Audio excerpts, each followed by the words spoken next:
November 2023. Good morning, Trinidad and Tobago. This is news to 6 a.m. on News Power Digital. The final report into the Commission of Inquiry into the Paria diving tragedy is completed and due to be presented to President Her Excellency Christine Kangaloo today. Chairman of the inquiry, Jerome Lynch King's Counsel, made the disclosure while speaking during a virtual meeting on Wednesday. Last February, on the 25th, divers Rishi Nagasa, Kazim Ali Jr., Faisal Kurban, Yusuf Henry, and Christopher Budram were carrying out maintenance work on an underwater pipeline belonging to Paria Fuel Trading Company Limited when tragedy struck. They were sucked into the pipeline. The lone survivor was Budram. Lynch said the overall cost is about $15.5 million. He also said yesterday the tragedy was no act of God and everyone should ensure it never reoccurs. He said the breakdown is contained in the report and will be available once the report is made public. Maureen Warner, wife of ex-CONCACAF President Jack Warner, and two of his family companies will join her husband and others in the U.S. $37.8 million lawsuit against them over the ownership of the Dr. Hua Havilange Center of Excellence. Mrs. Warner, Renwar Investments Limited, and CCAM and the Company Limited sought to have CONCACAF's lawsuit against them struck out on the basis it did not apply to them, as they have no fiduciary duty in the regional football body, and the claims were statute barred once they related to the facts dating back to 1995 to 2011, when the lawsuit was filed in 2016. In December of 2022, Justice Robin Mohammed dismissed the application by the three. Mrs. Warner and the two companies appealed, and on Wednesday, Justices of Appeal Alan Mendonca and James Aboud dismissed their complaints. The trial against the appellants should be allowed to proceed was the ruling of the appeal court. Justice Aboud, who wrote the unanimous decision, said, quote, "The trial judge essentially decided that no determination could be made at an early stage as to the liability of the appellants without first considering all the evidence. The Housing Development Corporation responds to what it describes as misleading information published in the Trinidad Guardian article on Sunday entitled Terrestrial Housing Development Mortgage Mess. It says to maintain transparency, in 2022, it wrote to potential tenants of Terrestrial Lands Dabadi, informing them there were still outstanding works to be conducted on the site, which will continue to delay the actual completion of the unit. The HDC explained it offered several options to its applicants, one of which included rescinding the existing agreement for sale and reimbursing their deposits. At no time did the corporation think it wise to inconvenience the applicants by keeping their funds for a later date or completing the mortgage process.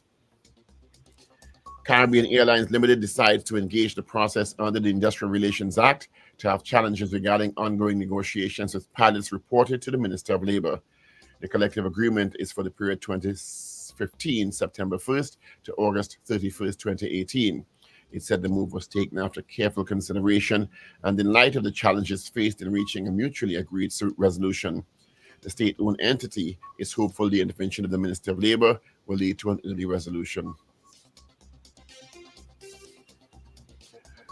An historic milestone was reached in the Ministry of Health and Wellness as one of 6 to 18 nurses from Ghana were welcomed in an orientation ceremony held at the Ministry of Wellness. The nurses from Ghana will be assigned to healthcare facilities within the Department of Public Health, Princess Margaret Hospital, and the Grand Bahama Health Services following their orientation exercises.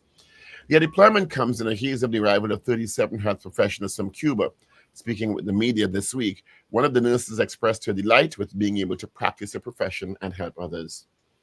Internationally, Barclays is cutting 900 UK jobs as it looks to reduce costs, the trade union Unite said. The union said the disgraceful move will lead up to Christmas and would boost the bank's massive profits. Jobs will be cut across several bank office divisions, including compliance, finance, legal, policy, IT, and risk, according to Unite. And finally, Henry Kissinger, former U.S. Secretary of State and National Security Advisor, who escaped Nazi Germany in his youth to become the first and one of the most influential and controversial foreign policy figures in American history, has died. He was 100 years old. Kissinger died Wednesday at his home in Connecticut, according to a statement from his consulting firm, Kissinger Associates. The firm did not provide a cause of death. He was synonymous with U.S. foreign policy in the 1970s. He received the Nobel Peace Prize for helping arrange the end of U.S. military involvement in the Vietnam War, and is credited with secret diplomacy that helped President Richard Nixon open communist China to the U.S. and the West, highlighted by Nixon's visit to the country in 1972. He is survived by his wife Nancy, 2 children from his first marriage, Elizabeth and David, and 5 grandchildren. And that is news to 6 a.m. right here on News Power Digital. We'll have major news coming your way at 7 a.m. Good morning.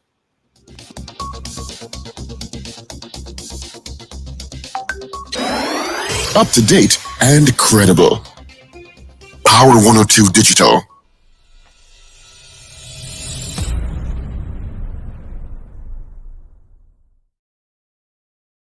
I believe that without legislation in Trinidad and Tobago, pretty much nothing gets done.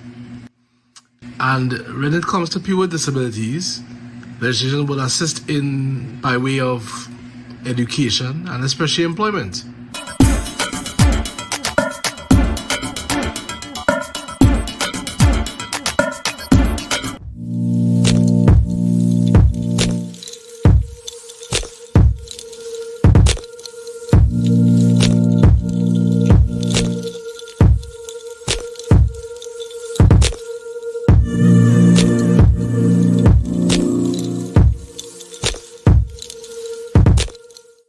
Was 7.5 minutes after the hour at 6 o'clock on this, the last day of November, the 30th day of November. It's the official last day of the hurricane season. Good morning to you. Of course, on the show this morning, we have Paul Richards. We have Wendell will join us in a bit. Of course, we have Ruben in the background. Oh, there's Wendell. And of course, my name is Steve Kahn. Quickly get into WT, see what's happening, traffic and weather-wise on highways and on the byways. Your sticky spots this morning, Trinity City to UB, and pretty much clear until you get to swim call. A little slow going as you approach the interchange towards El Socorro. Out of the west, it's beginning to build. Head down San Fernando, see what the streets are looking like. Nothing to tell you about. On the Solo, you'll get it by usual spot, Chase Village, and then Charlieville towards the interchange. Quickly taking a look what's happening with the weather. Has the Met Office updated their weather forecast? They did not when I checked a while ago. But they say today is pretty much going to be mostly sunny, hazy, and breezy day, but it can be interrupted by the isolated shower. There's a 30% low chance of the odd isolated shower. All right. And of course, checking the temps. What is the temperature at Piarco International Airport? I'll tell you that right now. It is 23 degrees at Piarco International Airport, 26 at Crown Point in Tobago. It is a little warmer than yesterday. It's 0 degrees in Toronto, 19 in Miami, warmer. Orlando, 10. New York, you're also at 0 and clear. Atlanta, you're sitting at 2. London, 1 degree and cloudy. Tampa, 8. Washington, D.C., -1. All right. That's some temps across our listenership. But that's you, and that's hellos. First thing this morning, coming off the gate, first thing, Anthony Tinto out in a cold Canada. Good morning to you. Oliver Man Warren got Celia out in Baltimore, Maryland. Reno Halasi, DJ Ray out in Tampa. Wayne B in Covington, Georgia. Marcia Rock. Carol Joseph, good morning to you. Carol Guevara. Doreen Pierre, good morning to D. Pierre. Ewart Ratchpole, good morning. Ray out in West Palm Beach, Florida. Good morning to you as well. All right, that's on Facebook and YouTube, of course. Good morning from Davey. Good morning to let's see, another good morning. You don't give me names. I think it's Michael out in London. Good morning, Teresa Duff as well. All right. And I say good morning to you, gentlemen. What's happening? Morning, Paul. Morning, Steve. Morning, Richard. Morning, Trinidad and Tobago. And good morning, listeners and viewers all over the globe. Good morning, everyone. Good Thursday morning to you. Good to see you, Wendell. Yes. I'm sitting in for the first hour. I know Richard has another appointment, so you know me. I I'm always game once I can. Mm-hmm. So, Mm-hmm. happy birthday, Anne Marie Samuel Seeley, Sheldon King. Sheldon King lives in St. James. Lord Superior's birthday would have been today. Oh, He will it? was, Okay. yeah. Andrea Whiteman, Sean Surjnat. I think he listens to the show. Happy birthday, Sean. Patricia Ann Abdul Karim and Charlene Dana Rampasad. James Chinchin also. His birthday is today, and so is where's the other name that I had? Melissa Brumont Jones. All right, they're all celebrating birthdays today on November 30th as Mm-hmm. we go straight into the final month of the year starting tomorrow. The month that everybody looks forward to. I'll be honest. December. Yeah, I'll be honest, I'm not looking forward to it this year. I don't know why. What? Yeah, All right, I'm we'll convert you. not. We definitely will. Let's say good morning, good night to Trinidad Margot, and of course Patos. Good morning to you, my friend. Morning, Carol Guevara, Rena Boodoo Jennings, Rere, of course, all my fans. Deborah Graves, who never messages here, but she's always listening. Morning, Deborah. And Mm-hmm. good morning, Gloria Charles Pantin, also too. Always locked on a morning. All right. And But if I missed anybody, I apologize. I will tell you. You know, I'm looking for this plant. It's called snow on the mountain. That's the plant that during Christmas time the leaves turn white. Mm-hmm. Yeah. So I've been But it'll looking for that for a long, long time. I got one years ago. Uh, it died when I transplanted it. But Teresa Duff says she has one and she has to repot it. I said, okay. So I'll contact you, Teresa Duff, later on. Thank you so much. yeah. There's an Anything that, interesting There's go an ahead. interesting article by Dr. Bo Tiwari today about, well, no, actually, is it Dr. Bo Tiwari? It's an opinion, actually. It's about the leadership issue in the UNC, where he's saying there might not be a leadership vacancy, but there's a leadership vacuum. And he described the difference. He said, how is a leadership vacuum different from a leadership vacancy? A leadership vacancy would exist if the leader wanted to go or could not continue, and so there was clear need for replacement. A leadership vacuum, however, exists when there is discomfort about whether the current leader is appropriate given context and moment, and if none of the replacement contenders seem likely to seize leadership. That's so he's explaining the difference between a vacancy and a vacuum. It's an interesting article. Well, yes, a vacancy means the position is vacant. Mm-hmm. A vacancy absence means there could be somebody there, but they're not doing a great job of leadership. Yep. Yep. So that's his take on what's happening. Which can apply to several offices in Trinidad and Tobago, quite frankly. True. Yeah. Mm. The poll that we could do today. Dr. Tiwari? Yes. Yeah, it's me speaking out on that now. Well, remember he at one point and I was interested also too in that leadership, eh? In the UNC? Yes. Don't you remember that? Dr. Tiwari was a member of the COP. Yes, but he was he joined the UNC subsequently. So when he had leadership, where's the second one? Prakash Ramada. Was it term the vacancy or vacuum? Which one is vacuum? Well, when he had leadership vacuum, he wasn't worried about that though. Well, maybe because the COP has always had leadership vacuums, in my opinion. Maybe he was, but he had he didn't make a statement about it.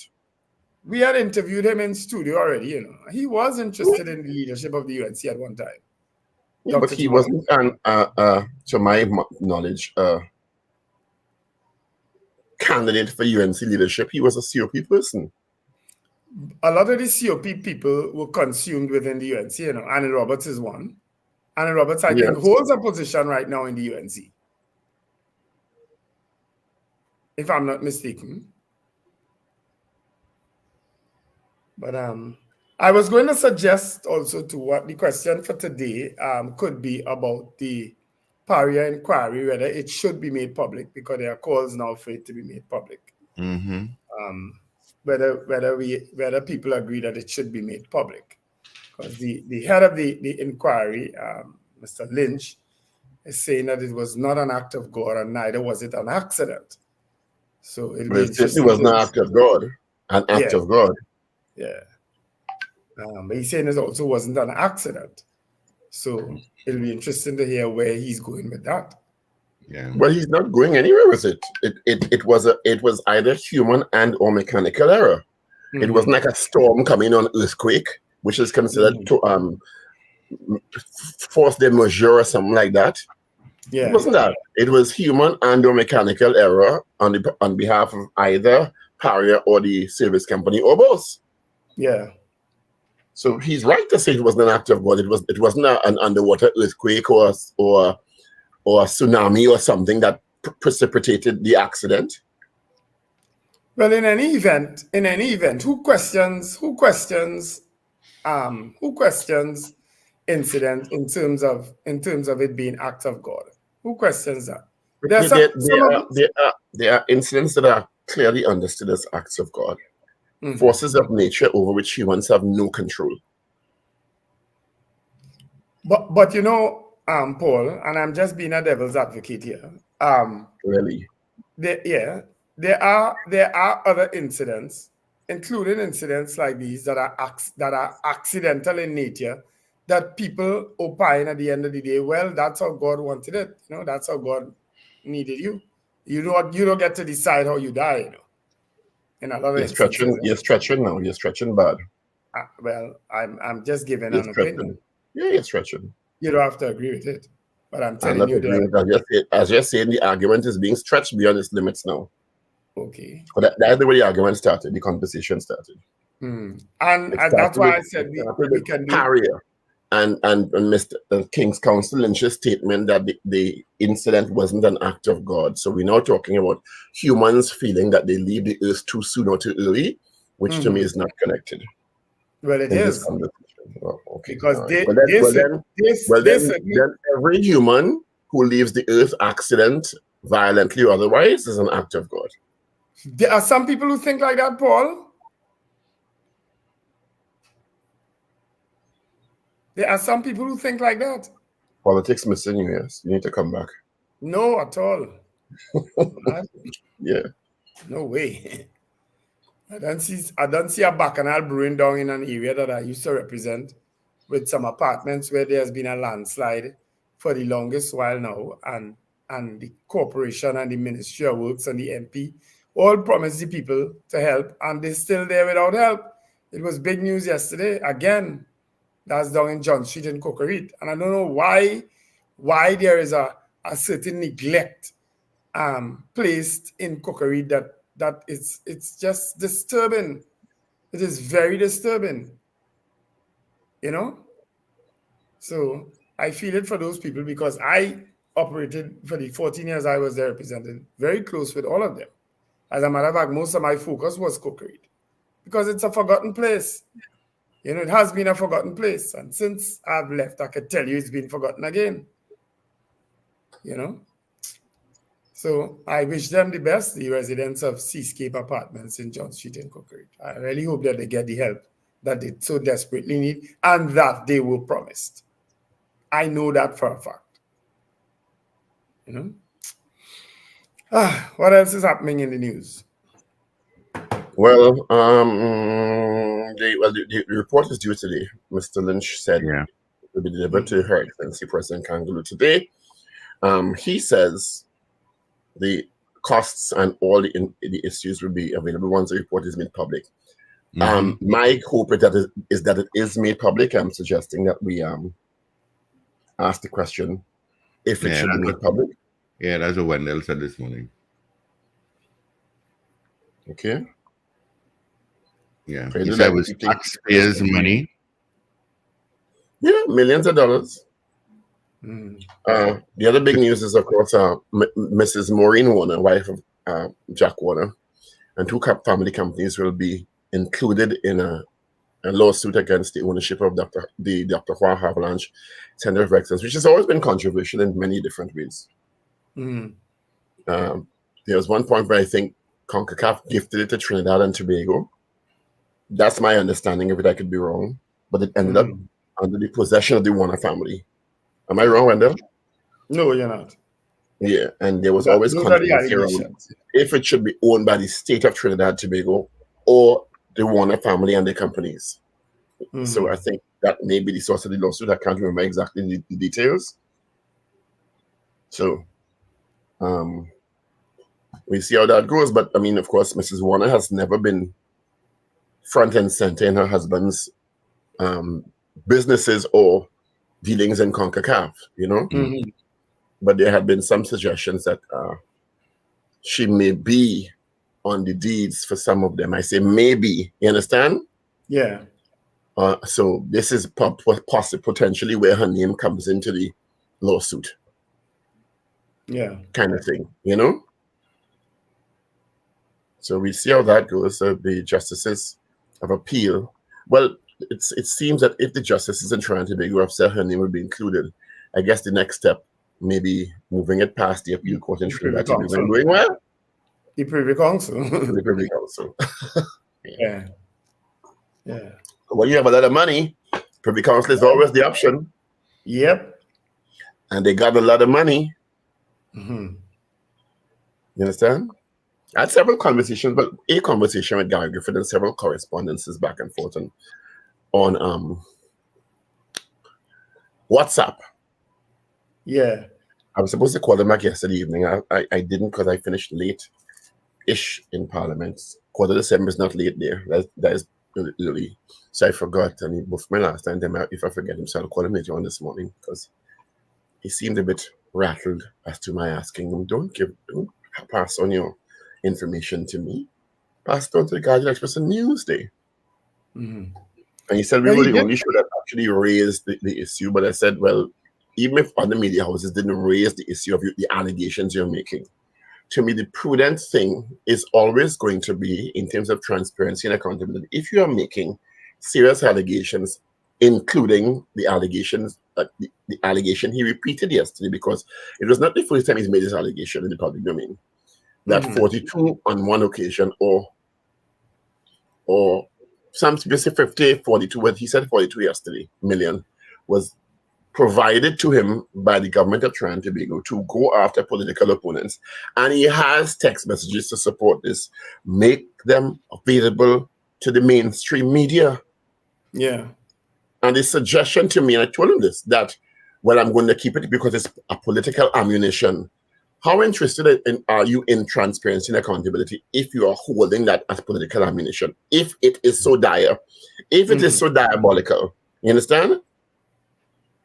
If you feel governments need to be held to account, and they should, you understand, for what could be inappropriate behaviors in office, make the information and the evidence public. Yeah. No. Yesterday, but not he to did drop bomb, a month before elections. I was transitioning between an old phone and a new phone yesterday because my old phone started to give a lot of problems. So I was doing, my niece actually in the office was doing the transfer for me. But he did send 2 voice notes that I listened to before. Those voice notes were not transferred to my new phone. But he did send 2 voice notes to me expressing disappointment. He said somebody pointed it out to him and then he listened and he found we were a little hard on him and whatnot.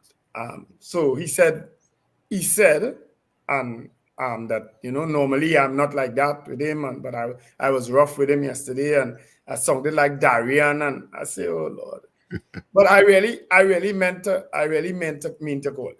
I don't think we were hard on him. I just think people coming on a show and making statements, particularly when you're accusing other people, it doesn't even have to be Dr. Rowley or anybody. When you're making allegations that people are involved in inappropriate and or criminal behavior, you understand? You have to challenge it. You can't just, oh, well, you say it and it's done. Well, he drew reference to Dr. Rowley that we would not have done the same with him. That is not true. That is not so at all. But we do it with everybody. That is not so. That is not so when I have had interviews with Dr. Rowley. You understand? We challenge him all the time. Yeah. All the time. Because I've done this for a number of years. So you understand? And I don't think we were disrespectful to Gary. No, we challenge him. I don't think we weren't disrespectful to him. I took time at one point to say, I'm not trying to make you look thing. I'm just trying to get clarity on your thread of thought. You understand? Yeah. With statements you're making, but some people don't really like to be challenged. No. Yeah. If you're making a statement, it's our responsibility to interrogate the statement. You understand? Yep. I heard some really disturbing news that someone shared with me about gang killings that I wish I could share. But if it turns out to be true, I mean, I wouldn't be surprised, to be very honest. But it will mean another step down for the TTPS. And that's what I'm able to say at this point. Step down. Okay. And I hope, God, it is not true. Because it's not the first person to tell me to give me this information. You know, when police, when the TTPS has a town meeting, right? And they respond to residents' concerns like this, that it says, this is an article in today's papers also. It says, amidst concerns about bandits posing as police officers to gain access to homes, police in the Central Division are urging residents to ask for official identification before allowing strangers into their homes. Are police even aware how police operate? That you could say, hold up, stop right there. Let me see all your identification, and I want to match it back, not the badge, match it back to your official ID. You think anybody could do that with police coming at their home? Especially in a circumstance where they come in to do something illegal? But I have asked an officer on the street already, many, many years ago, because I know they're supposed to have the number on the shoulder, not so? Yes. That's if they have on that particular uniform. Yeah, the number, but he had on gray and blue. But I didn't see the number on his shoulder, so I asked, what is your badge number? Can you share it with me? And he said, no. I said, but it's my right to know your badge number, so I'm making a reference to you in the station. I could know. He said, no. I said, what is your name? He said, that's none of your business. I said, okay. But I had to still comply. That's what I'm saying. I wonder when police senior officers say these things in town meetings, if they understand what actually happens when police come to your place. Especially in a circumstance where it is already aggressive. Sometimes they don't even want to show you a warrant. Wendell Stephen, last week, we reported, and the wider news media, that a family somewhere in the East was interfacing with people they thought were police and somebody from the TT Defense Force. Yes. Saying they come to search for something. Let them in the house and get robbed, you know. Yes. Yes. Okay. And get robbed. And when one of them went back in the station to make the report, they alleged that one of the fellas put on the desk. Yes. Who has been subsequently released. Okay. All right. Not all skin teeth is laugh and not all blue and grace police. Okay? And some blue and grace police and they involved in crime too. Yeah. And a senior officer called Inspector Inshan Tilak told the residents that they could also call the nearest police station to verify whether the officers are legitimate. He is not serious. So you tell them, hold on out there. First, let me see all the IDs. All right, I'm going to call the station now to find out if all you're ready from the station. No, Inspector Tilak.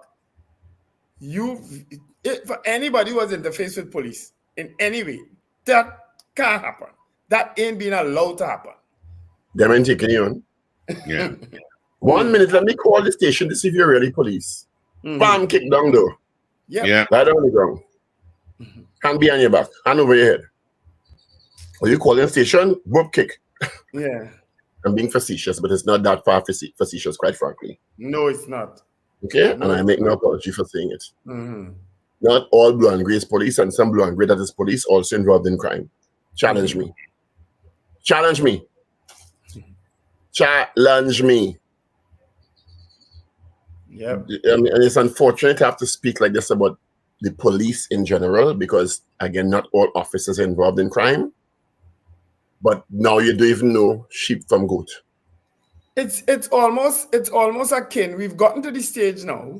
It's almost akin to that profiling that black people get experience, especially black people in certain neighborhoods, where everybody assumes they're up to no good and they're up to crime. We've gotten to that stage now. In some instances with the TTPS, where you are suspicious of all of them, You're wary of all of them. Which is really unfortunate, because the police cannot do their jobs effectively without public trust, confidence, and cooperation. Yeah. Yep. And it is really sad because the good officers, of which there are thousands, get painted with the same brush. Yep. Do you understand? And because you don't know who, that's like when you told me the other this professional standard bureau doing a great job, I really disagree strongly. Well, I still think they are. I still think some officers in there have been trying. Because everybody's trying. You have more powers than most average citizens. Trying ain't good enough for me. Well, again, to go the distance in investigating officers who have run afoul of the law, who've been accused of running afoul of the law, and even making arrests and doing charges. To me, I have no choice but to give you your if kudos. 20 corrupt and you make 2 charges, that's good work.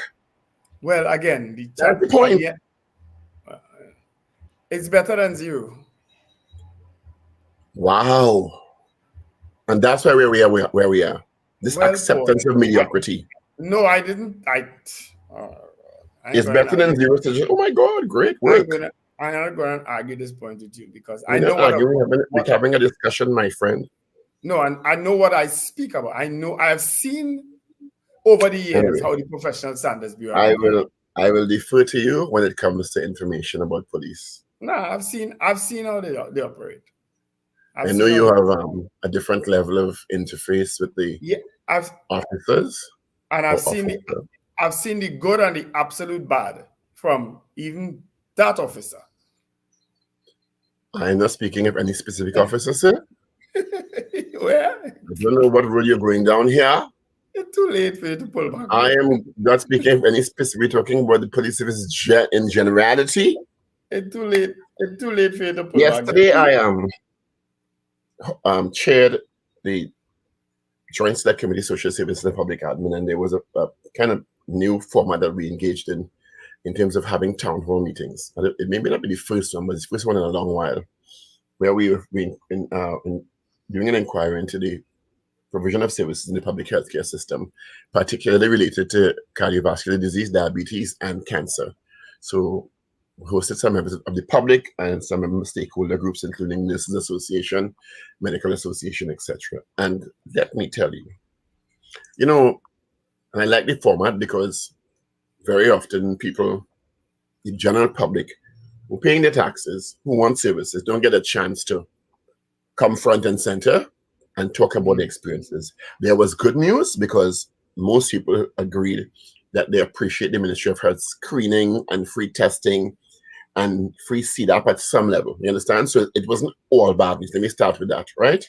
And the fact that we can access healthcare in this country free, which is different in many other countries, en masse, is a good thing. But the wait times and they spoke about the hoggish nurses, some hoggish nurses, you understand? Who don't seem to understand part of the service of healing is how you interface with the public.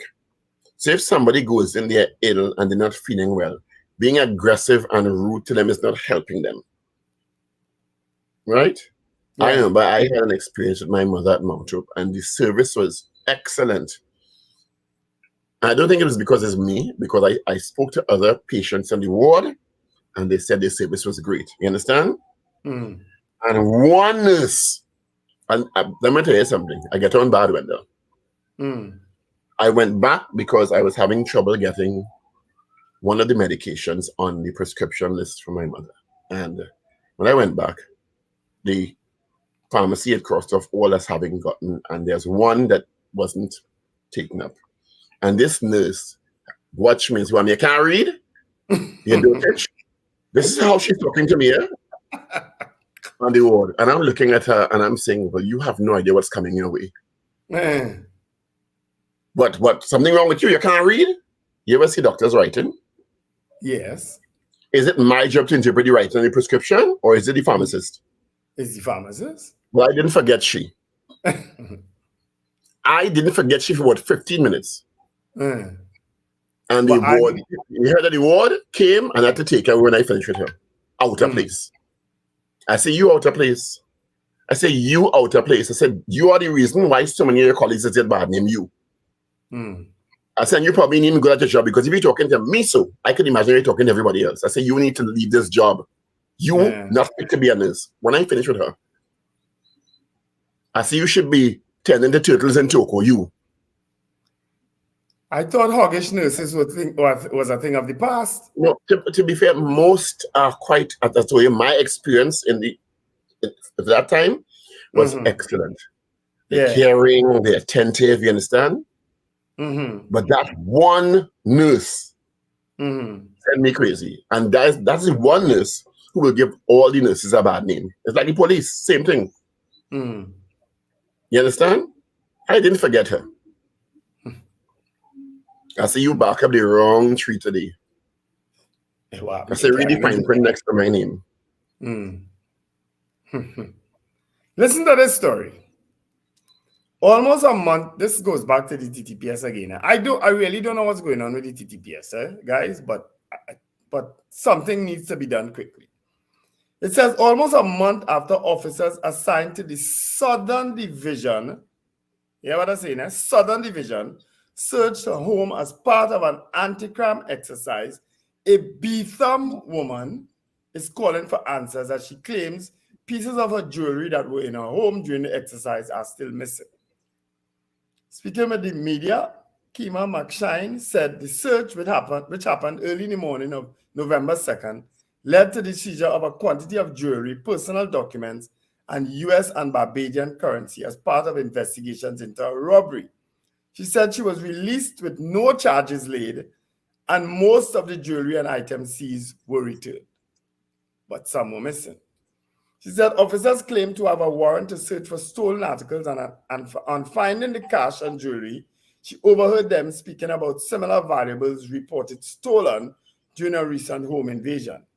However, McShine said the cash was brought back to Trinidad after a recent trip to Barbados in August, and she had receipts to prove ownership of the jewelry. McShine said the officers arrested her and drove her to the police station on St. Vincent Street in Port of Spain, where two suspects were picked up, and then they ended up at a police station in Princess Town. What has happened? The officer told me to send him where he could get more gold, and I said, I don't know where has more gold. I said, the jewelry are my things, and that I have receipts for these things. So I asked him what I'm under inquiries for, and he said, don't study that. He ain't reached to that part as yet. McShine said she was returned to the cell, but released sometime later. However, she raised concerns of when only part of the jewelry confiscated was returned. I said, officer, where is my 5 chains, 4 cocoa head, and my crown ring? He said he was just giving me instructions to give me back these things, and he doesn't know anything about the investigation. He told me to call the station and speak to whoever was part of the inquiry. McShine said since her release, she has made repeated attempts to contact the police officers involved in the exercise without success. So they're robbing people all out now, allegedly. All out. All out. And I could tell you, years ago, more than 20 years ago, there was a police exercise at a property in St. James where a quantity of cash went missing. I know of that personally. I could tell you also too that when I was held up at gunpoint and my car was taken from me, and my car was recovered through my work and the help of the Monrepo police, because police did help me recover the car, because my car ended up down south, painted over with a new number plate, so like people and licensing officers get in trouble too. And I got back my car. It was lodged at the St. James police station. I had on nice tires and rims. And right there and then, a police officer went and jacked up my car, take off my good wheels and rims, and put on some old tires and went. He eventually got suspended. That's at the St. James police station. So I could tell you stories about police that you would cringe at, because people feel I just talk about police without experiences. No, I've had several, including Bro, one where your father's still on the bus route? Huh? Your father's still on the bus route? No. Nah, I ain't seen a long time. I also had one where Gary Griffith, as commissioner, had to be involved. Because I called him. I said, what madness is this going on here? That was during the curfew period for the COVID. You understand? Mm-hmm. And in a malicious way, police, you know what they do? They turn on all the taps in the home and stuff the sink to flood the house. Home Alone. You got bandit. You think I have experienced crap and joke? But listen, years ago, I took somebody to the St. Joseph police station because they got in an accident and it was on that station. And when I pulled up, the hood of the car was up and a police officer in uniform was in the process of walking away with the battery of the free car. I've had bad and I've had good. I had a time too when I shut down on the bus route with my vehicle because I was going to get the battery changed by Lifestyle. But you know, the vehicle cuts off when you come to a complete stop and I didn't start back. So a police jeep pulled up and helped me. An officer, I'll never forget him. Anil Bim is his name, from Maloney, on Maloney Police. He stopped and he went back to the police station to get one of those things to jumpstart my vehicle. But my bonnet was up. Somebody passed in a maxi taxi and film it and put it out there like if police raided my vehicle. I say, my God. So even when police doing good, people feature in them as doing bad. No, but I've also had very great experiences with when seeing police officers doing great things. I have this one time I saw a police officer when you're going right over the flyover, heading out of Port Spain by the market there. Mm-hmm. And this child, I don't know where this child came from, was crossing during the police officer, turned the vehicle to block the road, ran out to the car and grabbed this child. Right. You understand? And I'm just, I was so stunned I didn't take out my phone, you know? Yes. Yes. But I mean, I put up and said, great job, you know? Yeah. And when Gary was commissioner, I called Gary Griffith and I told him the police car number and I said, please call and come in, that officer. You know, and I mean, they acted so quickly. Yes. You know, so that's why I said the bad apples really give the primarily good officers such a bad name. Yep. They sad but true. You see them all the time ushering children into buses or maxis on the bus route too. And their job is a dangerous job, and it's a long hours and thankless job. But then, and that's why I'm so adamant about the professional standard be running nonsense. I do believe they're doing a good job, because if they were, we wouldn't have needed to invent a police complaints authority. That's right. You understand? As a separate constitutional arm to deal with police misconduct and allegations of criminality. Yeah. Himself cannot investigate himself. Yeah. There are too many ties inside that blue wall. Yeah. And I'm not saying they have never brought errant police officers to justice, but we don't know the hit rate. Yeah. You understand? So, anyway, I guess you don't have papers. No, I don't. No. We roll into the papers. All right, it is the November 30th month end. Let's start with the Guardian online. Commission of Inquiry Chairman Paria diving tragedy, no act of God. President gets report today. Ramadan wants Kangaroo to ensure Commission of Inquiry report made public. Oh, he got some.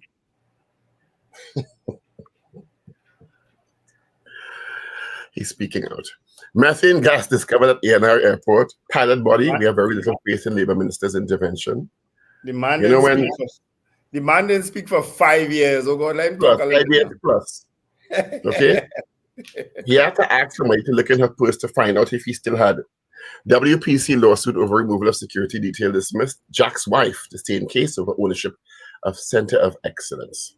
You get bad now. Remember he was big and bad in the commissioner, shouting at people and thing. Express Online, gunshots at protests. Cops take licks at Canopia town meeting. Final report for president today as the commissioner inquiry into tragedy. Lawsuits are coming, says he'll be pursuing legal actions. Prakash Ramada. Woman exercising at home robbed. Anger after cop's boyfriend killed, or the woman was a police officer. I didn't know that. Yes, I said that yesterday. Yes. Bandits robbed Sando grandmother and autistic daughter. So I guess they will doubt the colleagues' version of the events. Right? Let's move to the news day. COE report sent to president today. Chairman Divers families deserve money. Is that so? Public healthcare system slammed at GFC town hall meeting. Sangre Grande residents divided with protest after police-involved killing. Man shot dead in Port of Spain. Judge throws out no-show hostile state witness lawsuit. Jack Warner's wife to face judge in US $37 million CONCACAF lawsuit over Center of Excellence. Robertson Regis, no politics and home improvement grants. 2 families homeless after Gasparilla fire. And attorneys for divers relatives pay families affected by Paria tragedy. That could also be subject to our question today. Do you think the divers families deserve monetary compensation? Yeah, we're going to that. Wendell had said, should it be made public as well? Either one we could use. I have no problem. You all choose. Well, today is not officially my day, so I'll choose on that. Don't make you any less. And I like the should be made public. Should. Yeah. While you do that, let me say hello and give the results of our poll from yesterday. Good morning to Karen Yipnow, Shireen Jack, Derek Parsons, good morning. CJ New York, Lando, Wendy, and James. KJ, good morning to you. Donna Leeling, Diane Benskin, good morning to you. Diane. CPT Singh, good morning. Richard Duku, Beauty Culture, good morning. Sankofa, good morning. Our poll yesterday. Do you think the government should share more information on the Dragon gas deal from Venezuela? All right. That was our poll yesterday. Give the results right after this. This is the season of giving, and you can give the holiday happiness to your loved ones. Send and receive more with the MoneyGram. Share the joy with your loved ones and make Christmas extra special this year. With every MoneyGram transfer, this Christmas you have the chance to win a cash voucher. Share the joy of the season with your loved ones. Visit any MoneyGram agent location or Massey stores nationwide for details. And check our Facebook and Instagram page. This promotion has been approved by the NLCB. Persons with disabilities should have the same rights and access to services and opportunities as every other citizen in Trinidad and Tobago. But they do not, and it's time for change. The Law Association of Trinidad Tobago's Subcommittee on Human Rights Working Group on Disability Rights is hosting a series of consultations titled Law and Disability Rights. Saturday, 25th November, Naparima Girls Auditorium, San Fernando. And Saturday, 2nd December, Hillview College Auditorium, El Dorado Road, Tunapuna, 2 to 5 p.m. Come share your important views on what you think laws that protect the rights of persons with disabilities in Trinidad and Tobago should look like, and what must be included in that law to protect your rights. The Law and Disability Rights Public Consultations, Saturday, 25th November, Naparima Girls Auditorium, San Fernando, and Saturday, 2nd December, Hillview College Auditorium, El Dorado Road, Tunapuna, 2 to 5 p.m. Come share your perspective and contribute to crafting comprehensive laws to protect the rights of persons with disabilities in Trinidad and Tobago. All right, thank you. Again, our morning poll yesterday, do you think the government should share more information on the Dragon gas deal from Venezuela? The results are in. 73% said yes. All right, let's get into this morning's poll. 9 before 7 o'clock. Should the final report from the Commission of Inquiry into the Paria diving tragedy be made public? Yes or no? That is our poll. 222-8255. Call us. Tell us where you're calling from. Yes or no? Toll free North Americans, 866-525-1099. On Facebook, Power 102 Digital Facebook page. And on YouTube, you can watch us on YouTube. Just look for Power 102 Digital. On WhatsApp at 318-1021. Once again, should the final report from the Commission of Inquiry into the Paria diving tragedy be made public? That is our poll. We got Dan Raj saying yes. Thank you, Dan Raj. CJ New York says yes. Josie Richardson says yes. Romantic Passionate Lover says yes. Diane Belskin says yes. Make the report final. Richard Duku, yes.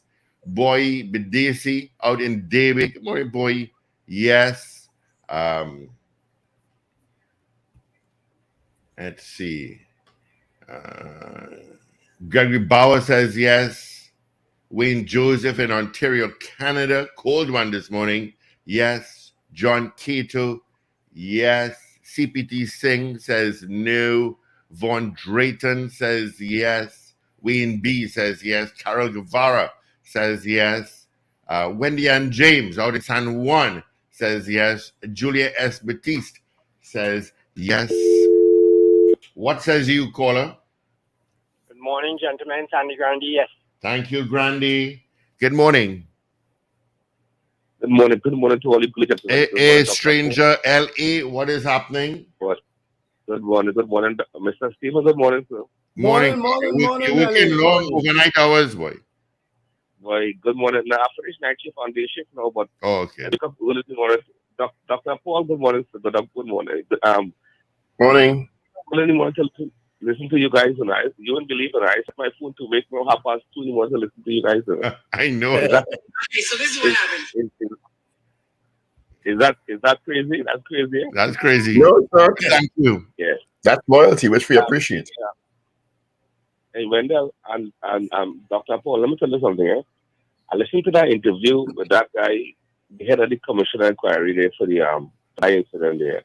Paria. When you listen to that guy, I listened to that interview, and when you listen to the guy talk about the family and how he was taught by the family, you actually see the passion he's talking. And when you see that at least these people, with the amount of money they spend in the inquiry, and the families, they get nothing from the company, and you say at least the government should have stepped in and give this family, because we don't know the situation, that might be the main breadwinner in the house. You know what I'm saying? And another thing too, Wendell, I listen to experience with police, and you know I always say, when police do people wrong, and they go before and people take the state to court, and the state have to pay money on behalf of mistakes they make, because them is law enforcement officers, them have to be doing things, them have certain powers, according to what Mr. Paul said. And whenever the state have to pay money, taxpayers should have to pay that. They should make the police officers who do them things pay a percentage of the money. And I bet you that all them things they'll be making, all the mistakes will stop. I guarantee you that. If they make them pay a percentage of the money when people take them to court. Right. Thank you very much, guys.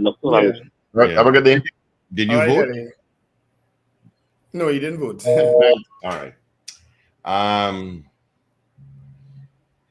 Trinidad Margot says yes. Church bells are Troy says yes. BCC says yes. The report should be made public. Should the final report from the Commission of Inquiry into the Paria diving tragedy be made public? That is our poll this morning. 222-8255. Toll free North Americans, 866-525-1099. On WhatsApp at 318-1021. On YouTube and on Facebook, you could answer our poll. We love to know what area you're calling or messaging from. All right, so let us know. All right. You can put your name and area. Mm-hmm. All right. Should the final report from the Commission of Inquiry into the Paria diving tragedy be made public? Yeah, I listened Yep. to a bit of Commissioner Lynch yesterday. He said nobody took responsibility whatsoever. And Paul, you Because said it was lawyers will people, advise them, right? Mr. Lynch is a barrister for about 40 years. He knows any admission of liability is going to cost you millions of dollars. Mm-hmm. Yeah. Even the state, Paria and or LMCS saying we're going to give you some money is almost an admission of liability at some point, which may lead to more. So they're going to all play the say as little as possible, let the inquiry go on, and then use whatever evidence they can to prosecute their cases. Mm-hmm. But money will have to spend. I keep saying it's not if, it's how much.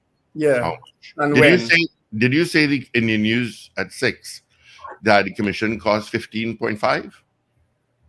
Thereabouts. Thereabouts. Okay.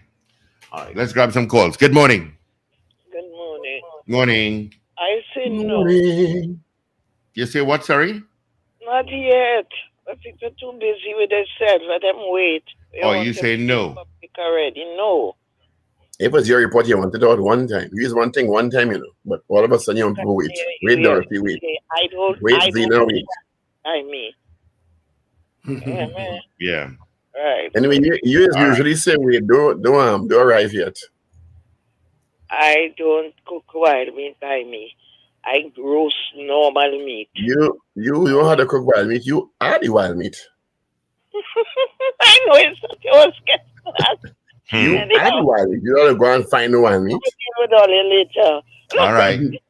Thanks, morning, Rena Budu, and special good morning to you too. Yeah.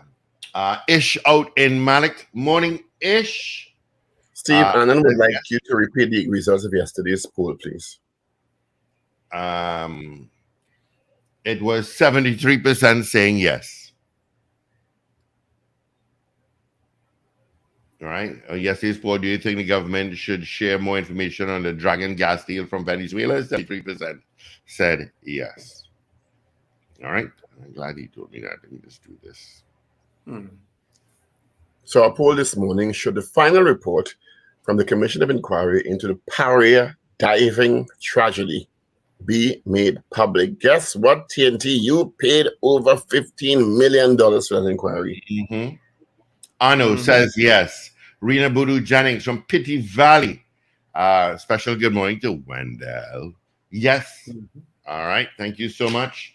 Dabity says yes. Sunny Sanford. What nice color you have down the road? What nice color you have down the road for Christmas? Did you all get any new exotic blends? Try something called screwball. Oh, Jesus, you had to bring that up. No, I'm telling you, try it. Oh, boy. Why should I try that, Wendell? Let me walk Put into it this one. put it in your freezer and then drink it. What is it? Is it a liqueur? Is it an alcoholic beverage? What's it? It's like a liqueur. And it's called screwball. Yeah, screwball. Peanut butter screwball. And available where? Available where? At Rumbox. Rumbox on Western Main Road, St. James. All right. Good morning, caller. Screwball. Hey, Steve, morning again. I forget the food, Mama, but food is yes, man. Yes. All right, Ellie. Thank you so much. I've never tried a screwball before, but there's always a first time for everything. Yeah.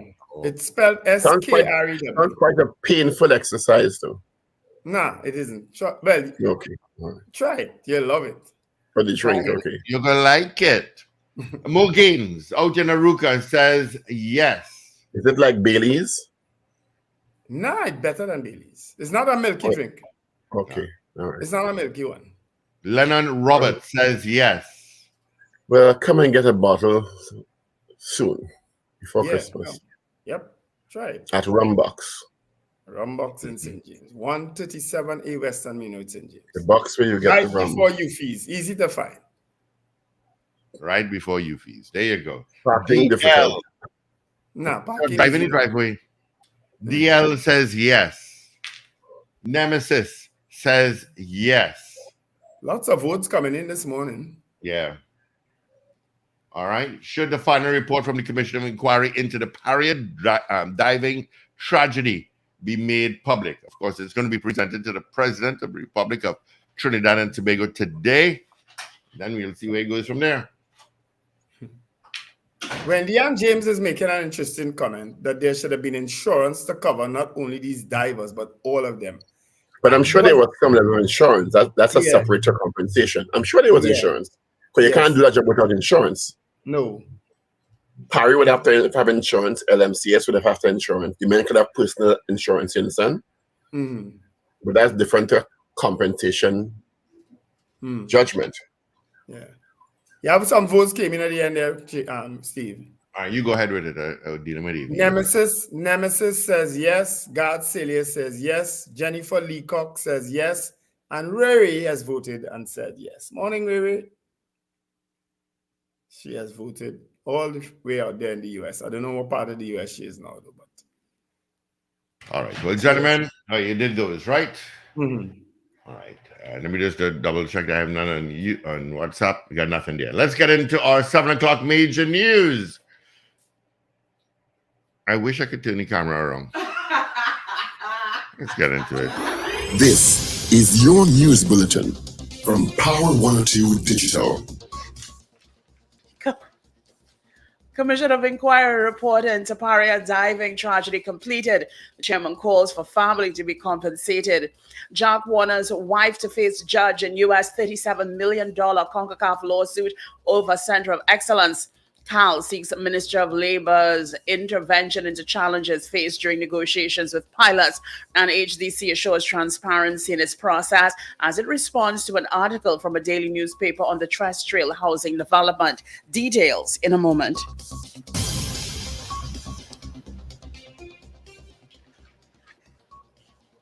This is news to 7 o'clock. I'm Avril Sintel Bab. Good morning. The final report into the Commission of Inquiry into the Paria diving tragedy has been completed. It will be presented to President Christine Kangaloo today. Chairman of the inquiry, Jerome Lynch, King's Counsel, made the disclosure while speaking during a virtual sitting on Wednesday. Last year, on February 25th, divers Rishi Nagasar, Kazim Ali Jr., Faisal Kurban, and Yusuf Henry and Christopher Budram were carrying out maintenance work on an underwater pipeline belonging to Paria Fuel Trading Company Limited when tragedy struck. The lone survivor was Budram. Lynch said the overall cost is about $15.5 million. He said the breakdown is contained in the report and will be available once the report is made public. He also provided details on the cost to taxpayers into other commissions of inquiries held, such as the probe into Clico, Udacot, and the attempted coup. All costs, which are not quite finalized yet, but we think it's pretty close, is about $15.5 million. Before there is too great an intake of breath, let me put that in some perspective. There have been a number of inquiries in this jurisdiction over recent years, certainly going back over perhaps the last 10 or 15 years. The Clico inquiry spent $500 million. The Udacot inquiry cost $46 million. The coup inquiry cost $31 million. The Las Ultras inquiry cost $24 million. The ongoing highway inquiry, which has yet to even start, has already incurred a cost of $11 million. He also took note of the loss to the families, both mentally and financially, adding this should have been addressed, if not by the companies involved, but possibly by the government. See a single dime or dollar in compensation for them of any kind. We feel compelled to observe that the victims of this tragedy have very little, if any, help in dealing with the loss, both mentally and financially. We cannot help but think this is something that should have been addressed, if not by the companies involved, then possibly by government. It would have been an act of kindness and human decency to have made some kind of ex gratia payment without accepting any liability at all and given to them when they need it most. But this, as you will appreciate, is out with our remit. I say it on behalf of Mr. Wilson and myself because we're human. Maureen Warner, wife of ex-CONCACAF President Jack Warner, and two of the family's companies will join her husband and others in a U.S. $37.8 million lawsuit against them over the ownership of the Dr. Joe Havilanche Center of Excellence. Mrs. Warner, Renro Investments Limited, and CCAM and Company Limited sought to have CONCACAF's lawsuit against them struck out on the basis that it did not apply to them, as they had no fiduciary duty to the regional football body, and that claims were statute barred since they related to facts dating back to 1995 to 2011, when the lawsuit was filed in 2016. In December 2022, Justice Robin Mohammed dismissed the application by the three. Mrs. Warner and the two companies appealed, and on Wednesday, Justices of Appeal Alan Mendonca and James Abu dismissed their complaints. The appeal court ruled that the trial against the appellant should be allowed to proceed.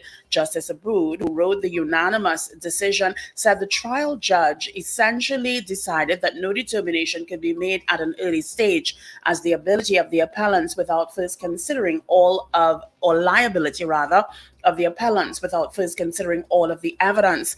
The decision by the trial judge to defer making any determination on these issues until the trial and after he had heard the full evidence, so as to understand what role the appellants played in the transaction and to understand the appropriate context and meaning of their actions, was, he said, in his opinion, both sensible and practical as a case management decision.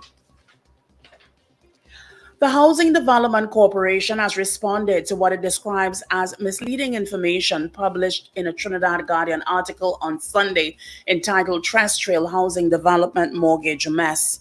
It says to maintain transparency in 2022, it wrote to potential tenants of Terrestrial Lands Derby, informing them that there were outstanding works to be conducted on the site, which will continue to delay the actual completion of the unit.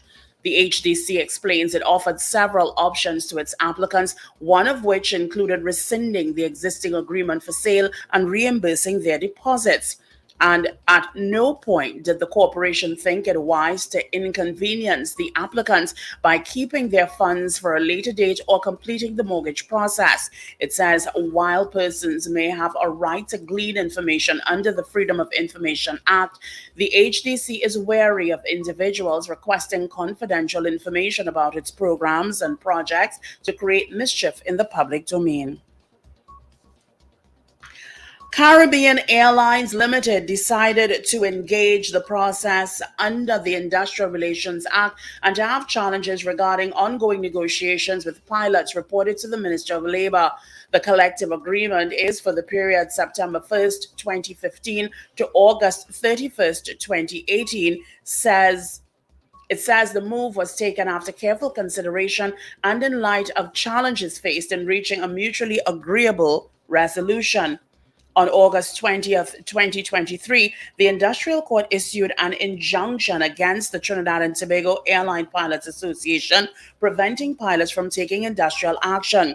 The national carrier says it remains committed to constructive and transparent dialogue with TALPA. The state-owned entity is hoping the intervention of the Ministry of Labor will lead to an early resolution. You are listening to news on Power 102 Digital to 7 o'clock.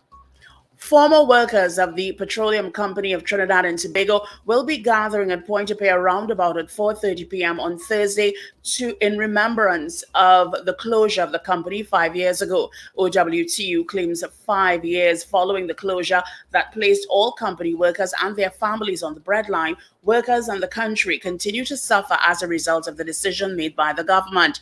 In remembering this event, the President General of OWTU, Ansel Roger, will be addressing the media and all gathered.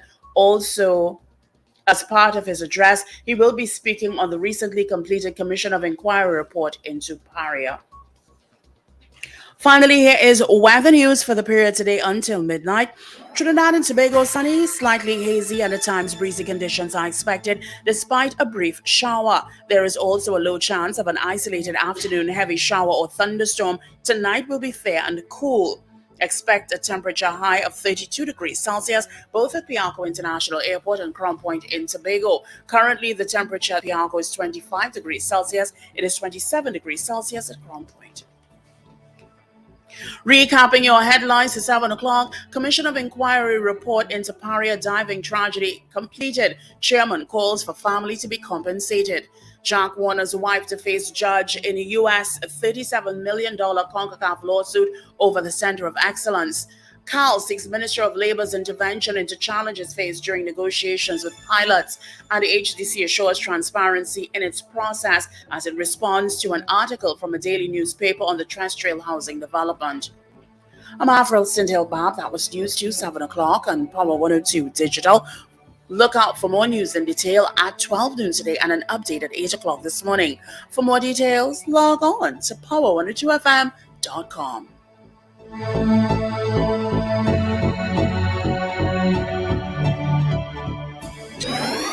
Up to date and credible. Power 102 Digital. All right. Thanks so much, Avril, for major news. You can join her again come 8 o'clock for a news brief. All right. On this, the last day of November, 30th day, 25 days to Christmas. Let's take a look at what's happening traffic-wise. San Fernando, you're lighter than usual. Headed to Marabella roundabout. That's where you got a heavy spot this morning. Rivulet Road, busy, but the solo is not too bad. You'll pick up your traffic pretty much by Monroe Road, heading towards the interchange. Southern Main Road, the vicinity of Chin Chin Road, Kelly Village, from Granby Police Station towards the Valencia stretch. You got some traffic. Eastern Main Road is a heavy spot this morning. Stop and go until Mova Junction. On a Maraval, let's see.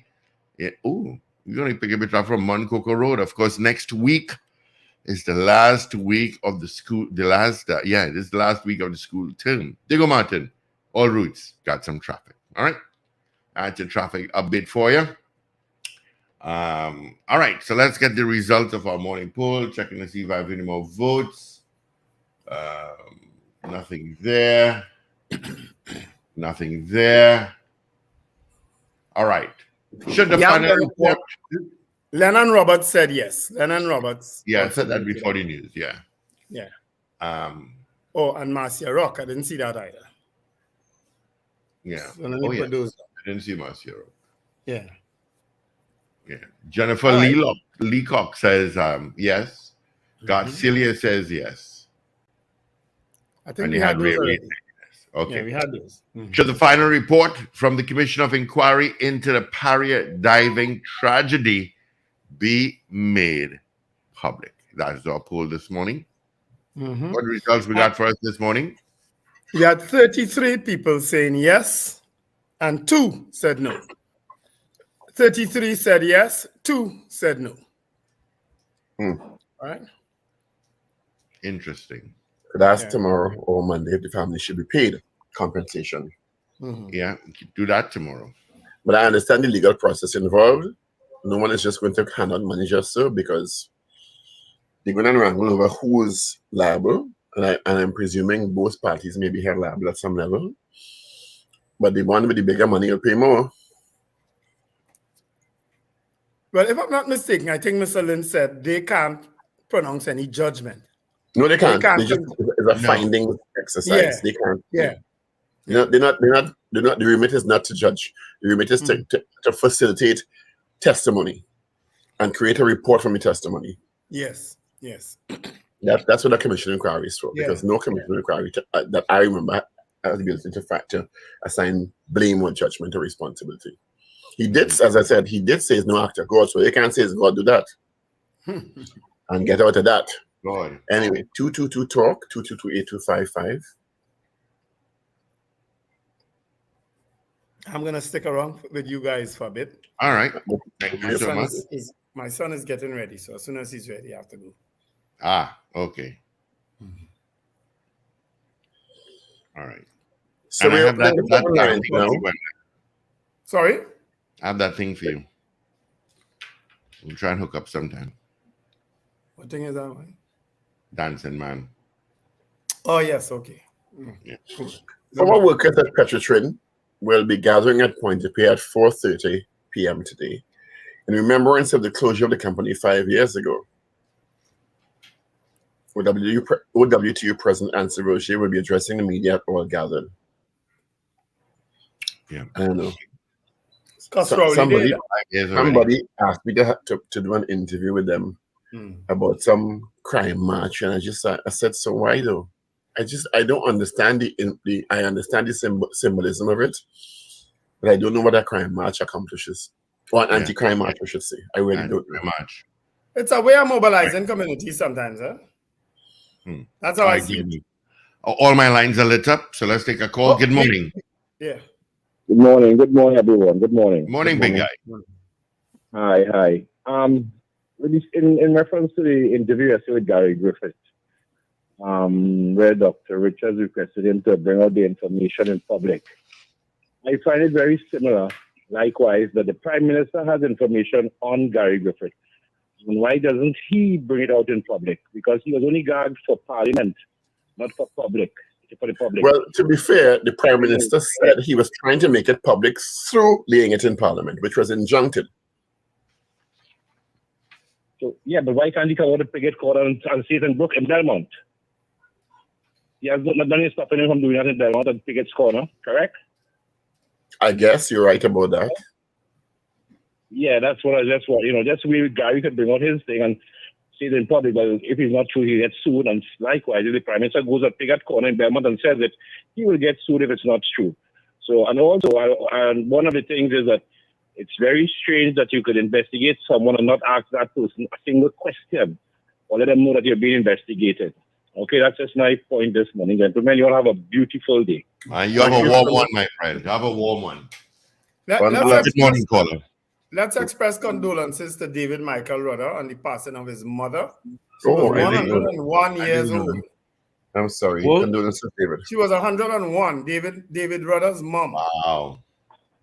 She passed away. So condolences to him and his family. Yes, condolences for sure. Good morning, caller. Morning, gentlemen. Morning. Good morning. Morning. So that's the interview with the ex-commissioner of police yesterday. And then it raised a lot of questions to me. Right? Now, what is the allegation? We have a bad connection, pal. All right, you hear me properly now? No. Go ahead. You're coming through muffled. All right. When he made the allegations that money was given to him to investigate political opponents, right?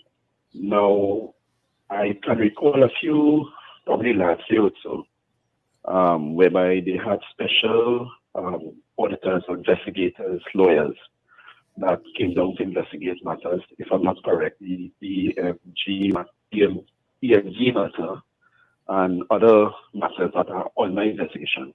What keeps my interest is that if the Commissioner of Police is taking a position that these professional individuals, highly recommended from United Kingdom, alleging that they are in cahoots with the government in bringing up or trying to set up political opponents, that's a serious allegation, first of all. And secondly, if he never stated what was the conclusion of those investigations, are those investigations still ongoing or has it been concluded? For him to come to a position that the persons on the investigation are being targeted. And secondly, if it is so, as a person who held high public office, that raises my interest now that you align with persons who are on the investigation. Are you sharing information to them about a sensitive matter that is on the investigation? And I think most of that is what I deduced from that interview yesterday, and that raises serious concerns to me as a public member of the public. Right? So that simple interview yesterday raised a lot of concerns and raised a lot of questions, and I'm certain that they need to be clarified. Right? All right. I agree. Raised a lot of questions. Good morning, I have caller. no doubt. Oh, Good sorry. morning, Steve. Morning. Good morning, Richard. Sorry, wherever you are, Richard. Paul, Dr. Paul, and Wendell. Good morning. Good to see you today, Wendell. Sorry? Yeah. I said it's good to see you on that Thursday. Oh, okay. No problem.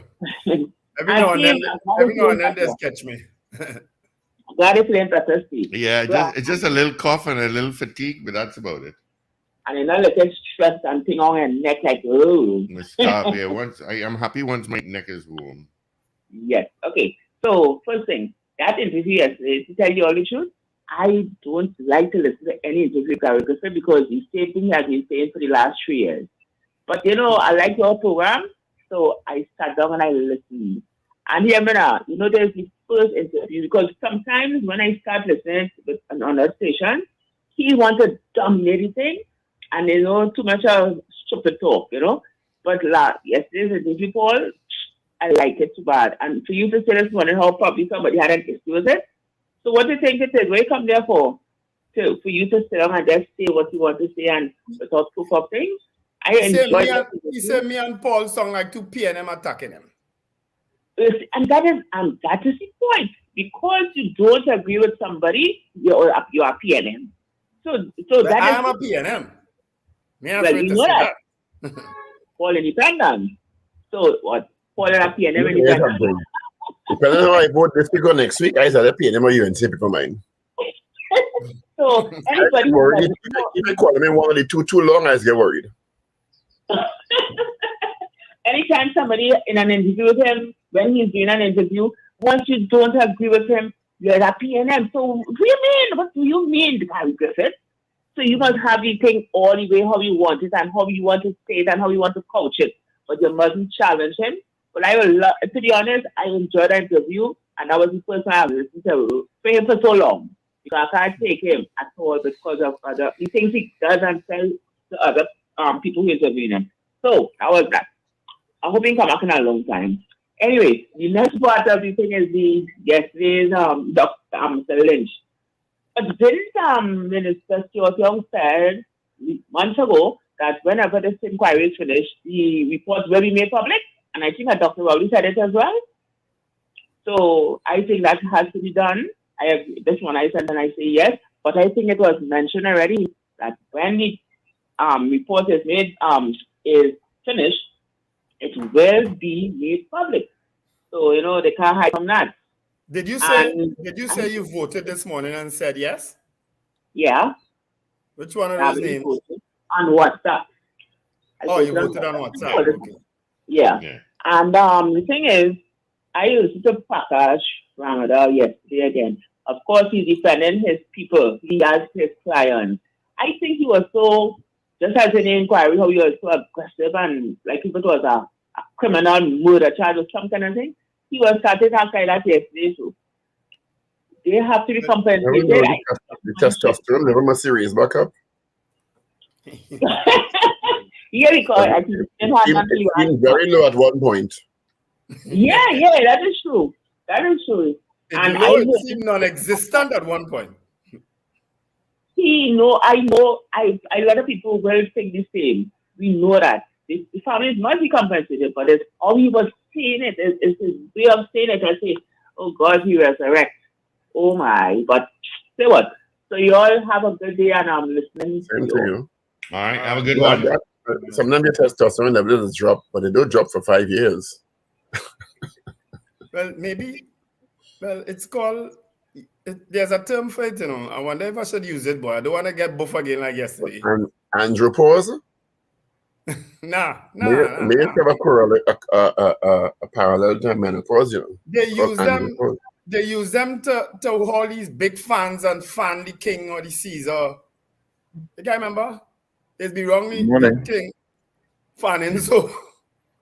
Good morning. Good morning, caller. They can't get excited at all. I'm calling from Arima. Good morning.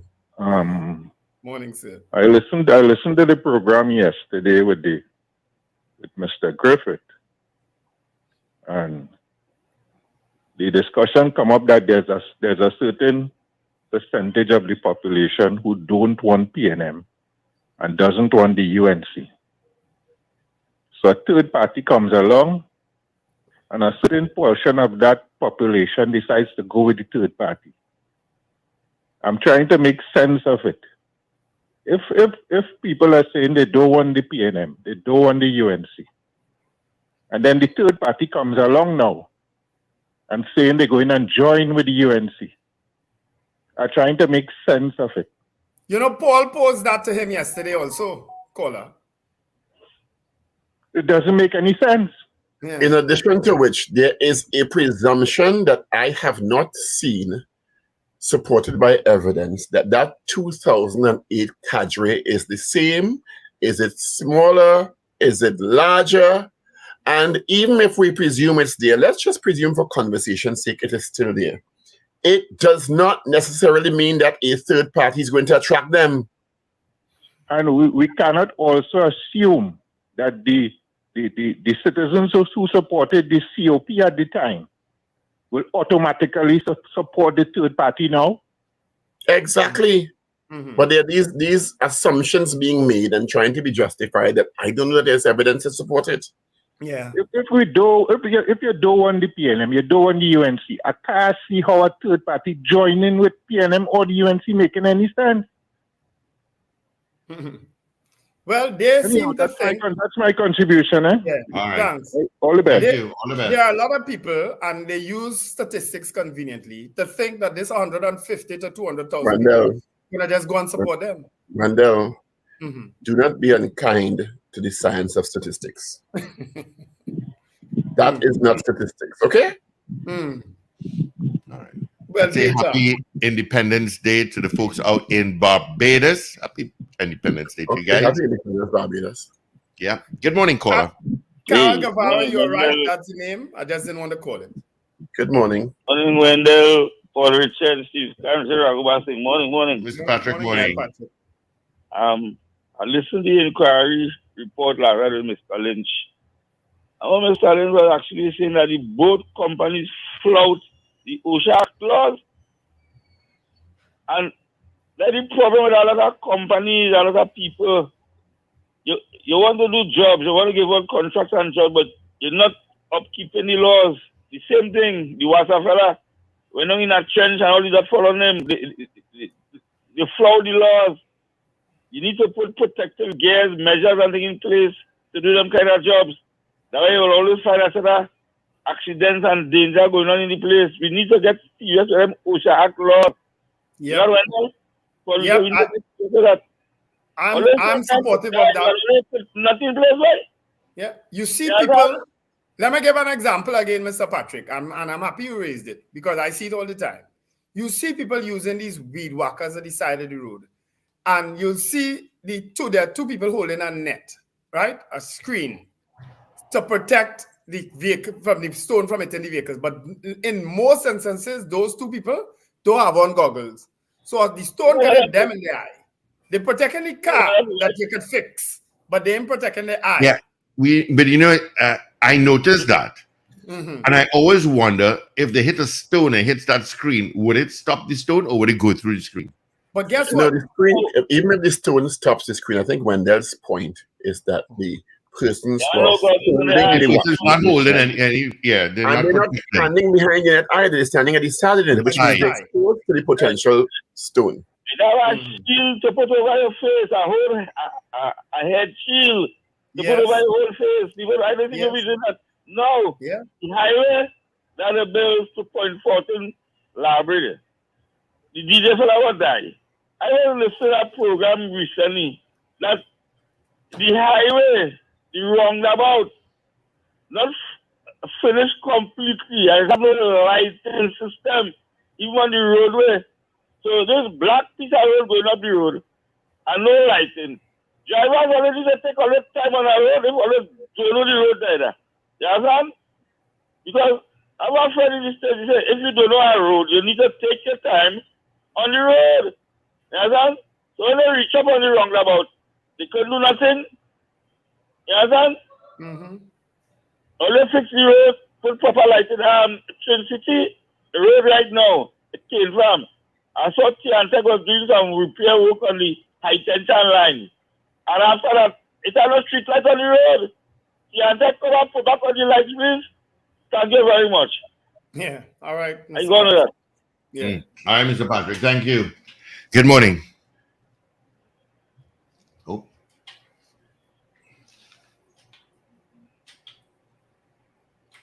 Don't know what happened there. Good morning.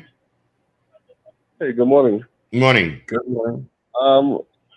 Well, Steve, I gave my contribution about Gary Griffith with Steve yesterday, but I don't know if Paul and them will be listening after 8, right? But one question I would like to ask, Paul, let us do a survey to see what all your ratings has been after all your lock off at 8 o'clock. No. You should probably check on that because I think the ratings has just dive after 8 o'clock, between 8 and 9, right? But Paul, I said it yesterday, but I want to say it to you. I don't know if you was listening yesterday. Thank you for being as good a journalist as I think you are, as good as an interviewer, as good as a mediator. I don't call myself a journalist, but I'm a media practitioner. Media practitioner, if you want to call it that. And for being that now, I'm hearing that you are unfair and you are harsh because you ask the tough questions, because you ask the logical questions that is No, right. I'm supposed to sit down here and just let anybody say anything against anybody. Correct. No. Correct. And it may be that I may ask a question which may convince me, and that's fine. Because you demand clarity, because you demand accountability, you are harsh. You are partisan because you're not allowed to say what you want without evidence. You are harsh and you are partisan. This is the narcissism that we are talking about. Yeah, there's a difference between sitting in a rum shop over 2 drinks and talking and making statements on media platforms. A big difference. Okay? So correct. And I want to thank you especially, and Wendell, for not allowing this guy to just come and spew what he wants to spew without evidence. And finally somebody call him out on, hey, stop regurgitating that BS you're saying. He says he has the evidence. He says he has the evidence. I just asked him to provide the evidence to the Guardian Express on Newsday. He says he has the evidence, which is fine. Just provide the evidence so that the wider public can see. That is all he has been saying for years. And no evidence is this thing. So it's not about evidence. It's about deflaming the Prime Minister and creating reasonable doubt. And you see the thing about it, which is strange, just like because Mr. Griffith spoke about Emailgate and the information presented by the now Prime Minister in the Parliament that turned out to be inaccurate. Are we all on the same page with that? Mm-hmm. Well, we don't know that it is. It was. The email addresses didn't exist, Wendell. Okay. All right. Okay. Let's not vacillate on that. And in the same way, you present your evidence and let it be interrogated. Correct.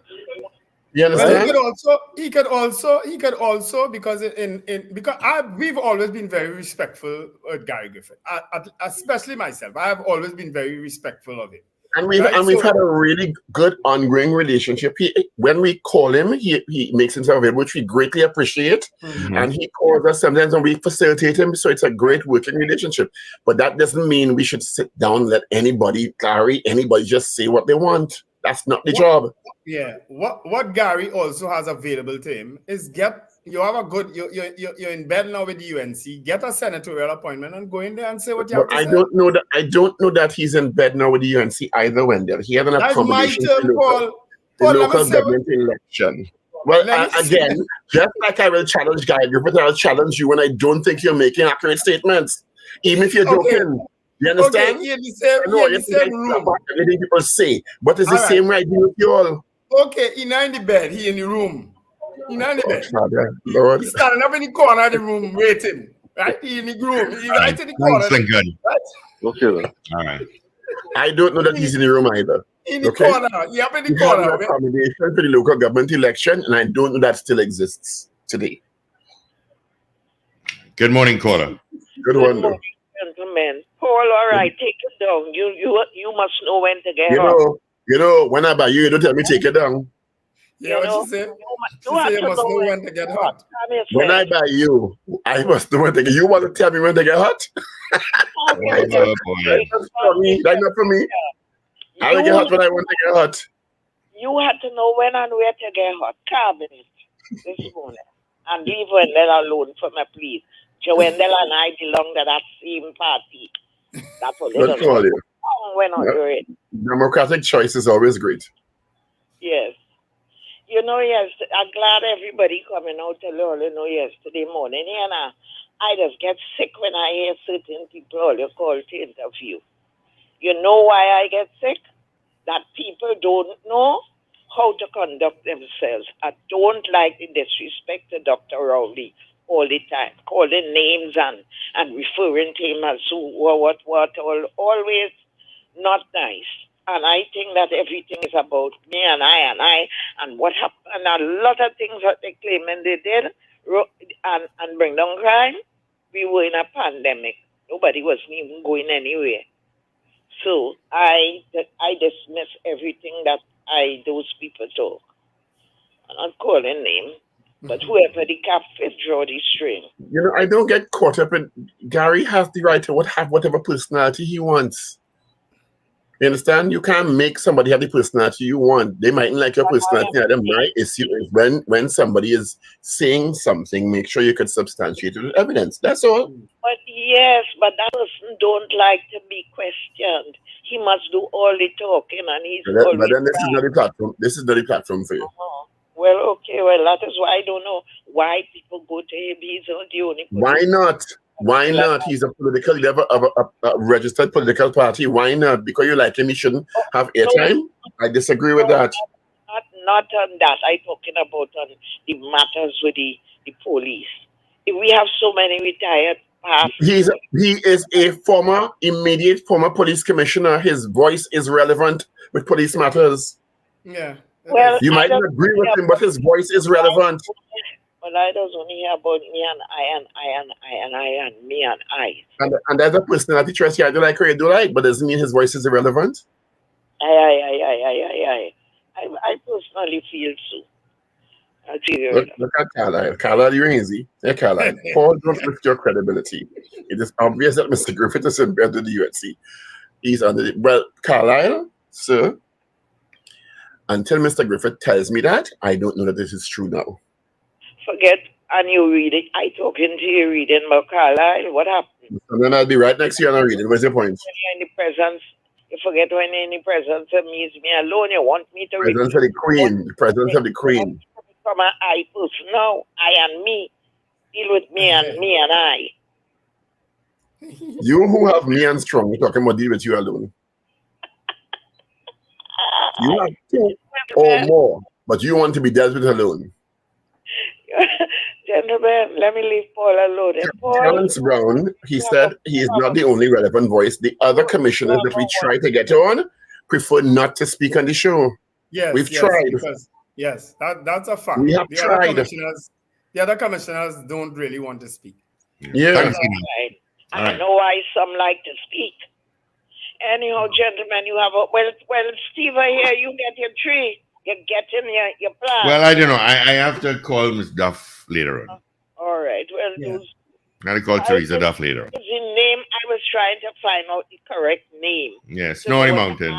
People, we must ask her what's the correct name if she knows the correct. She did send it for me to ask me to pronounce it. Oh my God. But because they have different names for it throughout the Caribbean. Yeah. It's called by different names. Yeah. I don't know what is the botanical name for it. You understand? Anyhow, gentlemen, you all have a wonderful day. I love you. One leg forward. I love you. Yes. I can tell you that. Yeah.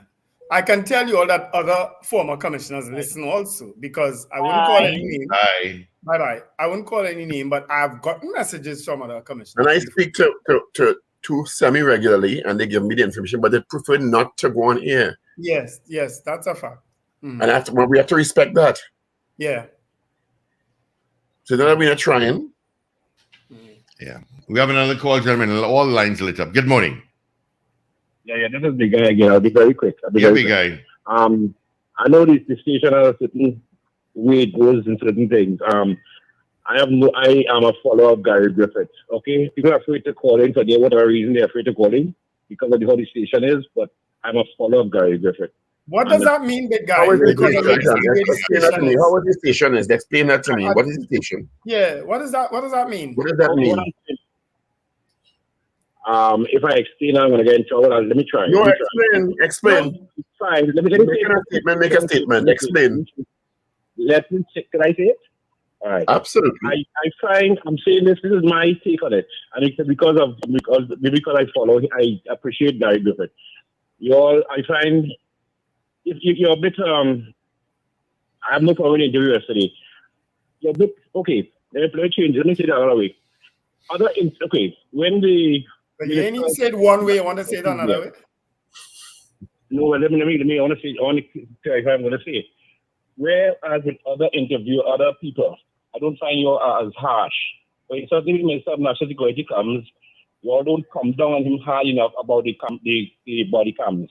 If the Minister of Health comes, you all don't come down hard enough on them about the mistakes of things that happened to the minister, the hospital where my mother stayed in a holiday for 3 days with a swollen heart, right?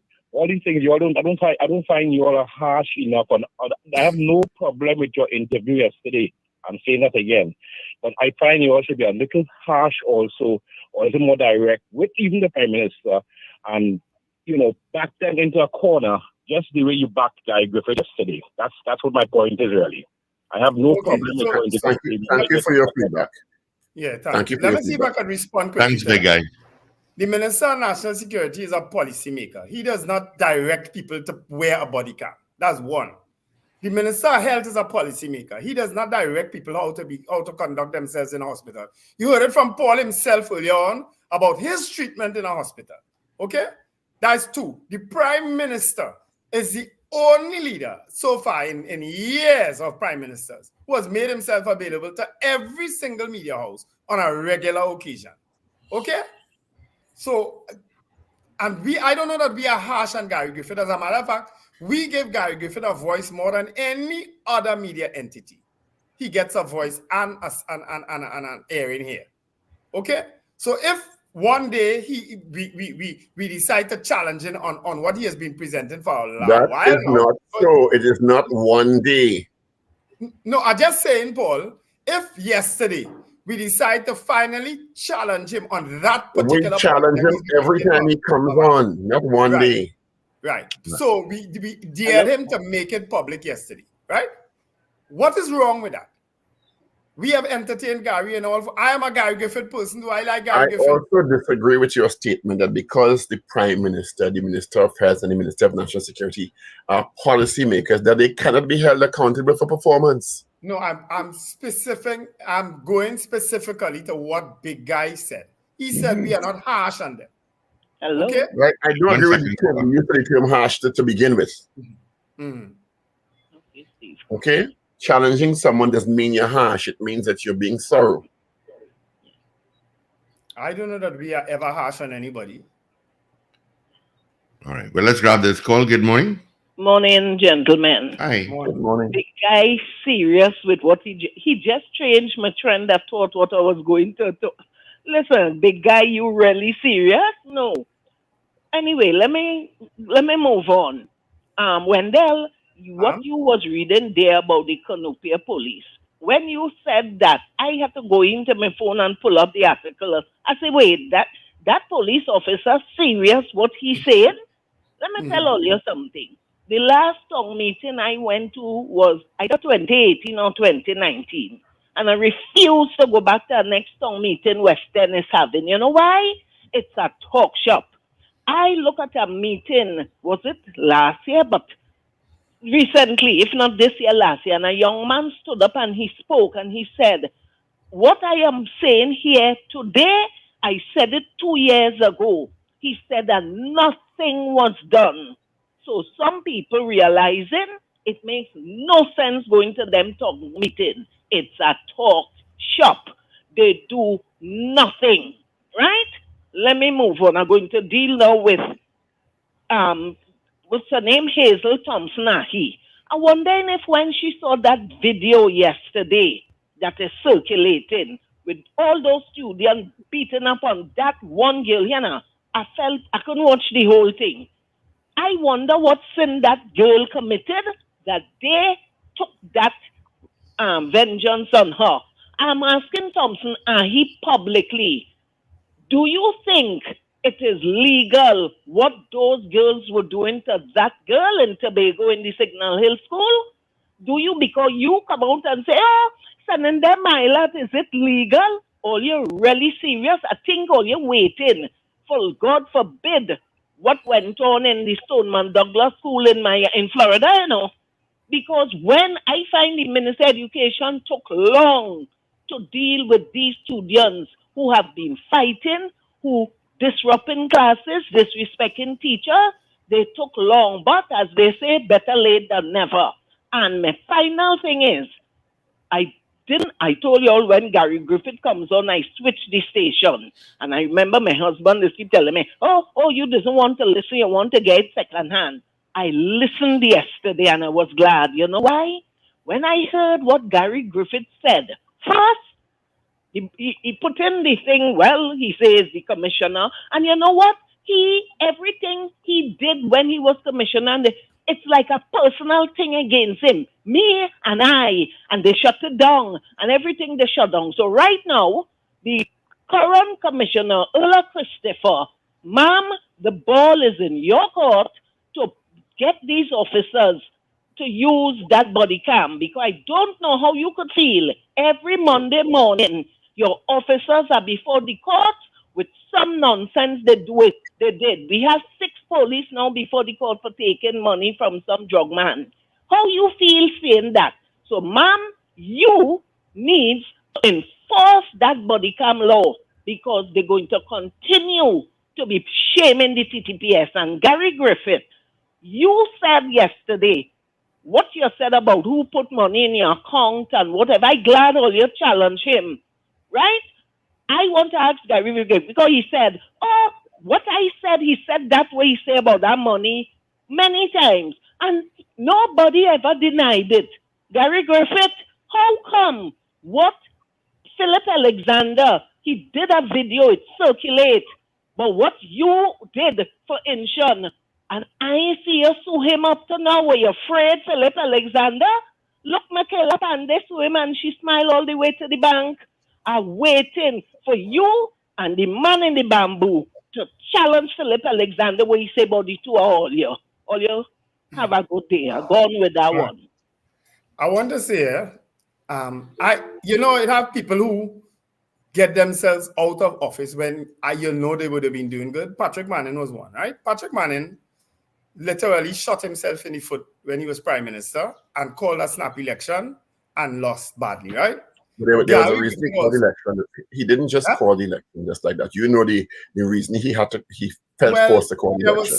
There were several reasons proffered, none of which we could say is the one, right? Gary Griffith also too, as Commissioner of Police, in my opinion, shot himself in the office because in his foot. Because Gary Griffith, to me, in my humble opinion, would have made a difference. Despite all what other things he was eating, I think he would have made a difference. I think he was making a difference. Yeah. I actually think he was making a difference. Yes. I saw improvements in several areas. People mightn't agree with that, but I saw improvements in several areas. Yeah, he shot himself in the foot. And I want to tell big guy type for himself, and then say, guy small type and say, as big guy said. So he's the same person, eh? As soon as someone does not agree with your trend of talk or support on this station, you all ostracize that person and cut them off. No, we didn't cut you off. We could put it up. We could put it up. We shouldn't put it up. We didn't ostracize you and we didn't cut you off, big guy. We heard what you said. And I put your view on the screen too. But you're typing as yourself though and trying to say that I'm tired, you know. Why are you tired? It's interesting. Let's grab this call. Good morning. Again, gentlemen. Morning. No, morning. I think people maybe have to get over this part with Gary's personality. That is not really the issue, right? Because in the modern politicians, they tend to have a bit of a narcissistic personality at times. They work for them and against them at most times. My main issue is that ex considered ex-head or public servant, there are certain behavior that is expected of you when it is that you demit office. That is why certain ex-commissioners are apprehensive in terms of coming and talking on certain issues on the general public, right? You see that in the United States, you see that all over, especially someone who has military background. But my issue is really that raised concern is where he stated and making the allegation that the existing government is trying to set up for political opponents without expressing, providing relevant evidence of such. And if it is that you're making those allegations, and you be the head of that department before conducting investigation on those, how can you come to that conclusion if the evidence is still, the investigation, sorry, still ongoing? And why it is that on an ethical point of view, and not even ethical, it could be another part, that you align yourself with those whom are under investigation. And that raises serious concern. Well, he said, to be fair, he said that he alleged, I should say, that he was provided with money. I think it's 42 million dollars to commence investigations against political opponents. He never said he started it. He never said investigations were started or ongoing. That I never heard him say that. Yeah. And he said he had text messages to support what he was alleging. Yes. That's what he said. Paul, right? Son of Dr. Richards. Sorry. Paul is fine. Yes, here's the problem with that. Go back into history, newscasts, and you'll see whereby the government, right, provide resources in terms of investigation. When you're dealing with white-collar crime, you need the relevant expertise. Right, and I understand that, but he would have to be. And the government is in the business of providing resources, including funding, for investigations in a general sense under the ambits of the law. What I get, my impression to what he's saying, is that he has evidence. He's alleging he has evidence to suggest that the money, a particular cachet of money, was provided to specifically go after political opponents, to hire specific attorneys or expertise in the UK to go after political opponents. And if you're making a statement like that, to me, you have to provide the evidence to support that statement. But isn't that a crime? It's a crime. Isn't that a crime? What specifically? Isn't it a crime to from what it is that you're telling me, right? And here's it. That persons deliberately providing money for you to target individuals unfairly. I think it's a crime. I think it's highly inappropriate behavior that should not be happening if it indeed happens. So I don't know that it's a crime, or if he didn't start the investigation, how it could be it could be abuse of power. You understand? Right. So how is that different to the issue with the Farley Augustine issue? That's against the Prime Minister, etc., whereby they asked for the Integrity Commission to investigate him. And that's why I said, or we said, that when you're making those sorts of allegations of impropriety in public office, that you should provide the evidence to the media, not me or Wendell, to the Guardian, Express, and Newsday to support the allegations. But Senator Richards, Dr. Richards, you being a communication specialist, and I admire how it is that you you listen, because listen is a skill, right? You listen and you take time. You can't interview if you can't listen. Huh? You can't interview if you can't listen. Exactly. But one of the problem persons when they speak fast and what comes to their mouth, they tend to implicate themselves. And if you play back certain clips, and one of the problems with us in terms of media, not you all specifically, but talking about the general media, specific mainstream, is that they don't fact check when persons speak. So we allow them to speak and the public listen and we just go on what sound a good sound bite. And no one fact check what is actually they're saying. But I wait if you provide the information, right? Because those are serious allegations that are being made. All right? Sounds simple. Yeah. And he's right. It's not the first time Gary has said this in the public domain. You know? I'm surprised, but maybe they did, and I didn't hear it, that the other arms of the media have not asked them to provide the evidence. And my understanding of particularly some journalists would have asked for the evidence. I don't know whether they were provided with it, but we'll wait and see. I don't want it sent to me. I want it sent to the media because they have the machinery to vet the evidence, you know, the information. You know? So what are you gonna do? Two talk, but we appreciate the discussion this morning. It's quite fervent, and that's what I like. I like people with dissenting views and other views. It's not just about one perspective. Yeah. Yeah. All right, gentlemen. One. You see me, once I go in a room, I go in a bed. I don't even know what that means. I don't even know what that. I don't even know what that means. I started up in no corner. I go straight for the bed. But maybe some people are voyeurs. They like to watch. Some people would like to participate and they like to watch. Yeah. Okay.